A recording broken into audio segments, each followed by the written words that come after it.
मलिर अवामी तहरीक के मरकजी सदर एडवोकेट वसंत हरी ने कहा कि 27वीं आईनी तरमीम के जरिए सुप्रीम कोर्ट को रबड़ स्टैम्प बना दिया गया है और इसके इख्तियारात महदूद करके वफाकी आईनी अदालती कायम करने की कोशिश दरअसल अदलिया पर हमला है। उनका कहना था कि अदलिया को पाबंद करके अवाम के बुनियादी जमहूरी और आईनी हकूक मुअत्तल कर दिए गए हैं, जो कायदे आज़म मोहम्मद अली जिन्नाह के पाकिस्तान के नजरिए का कत्ल है।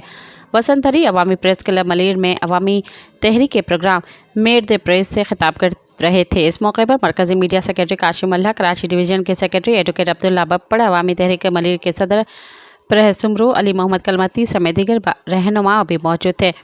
एडवोकेट वसंत हरी ने कहा कि 27वीं आईनी तरमीम ने बदतरीन जमहूरियत का चेहरा बेनकाब कर दिया है। इस तरमीम के जरिए नंगी आमरीत को आईनी शक्ल देने की कोशिश की जा रही है। अवामी तहरीक के रहनुमाओं ने कहा कि पीपल्स पार्टी मुस्लिम लीग नून फार्म 47 के जरिए ज़बरदस्ती 27वीं तरमीम को मंजूर करवाने की तैयारी कर रही है ताकि माशाअल्लाह तो असेंबली के जरिए कानूनी शक्ल दी जा सके। रहनुमाओं का कहना था कि शहबाज शरीफ और बिलावल भुट्टो ज़रदारी ने मुल्क में बदतरीन आमरीत की राह हमार कर दी है। उनके नाअहली इक़्तिदार की हवस ने जमहूरियत की रूह को मसख़ कर दिया है। इस मौके पर इकबाल जरवार, अजीज़ लांघा, डॉक्टर रहमतुल्लाह बिरोही, अमर मक्सी, मीर नौरोज़ कलमती, मोहम्मद अली साहड़ और दीगर रहनुमाओं भी मौजूद थे, जिन्होंने 27वीं आईनी तरमीम के खिलाफ एहतजाजी तहरीक चलाने का ऐलान किया।